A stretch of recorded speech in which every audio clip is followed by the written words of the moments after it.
Tirmidhi शरीफ की एक प्यारी हदीस है कि हुजूर अकरम सल्लल्लाहु अलैहि वसल्लम ने इरशाद फरमाया कि 3 आदमियों पर अल्लाह की मदद होती है।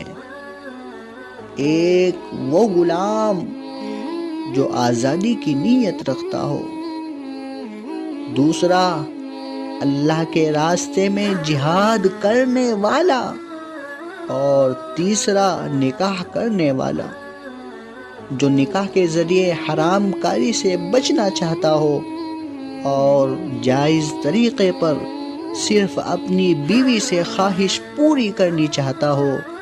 तो ऐसे शख्स पर प्यारे दोस्तों अल्लाह तबारक व तआला की मदद होती है। अल्लाह अमल की तौफीक अता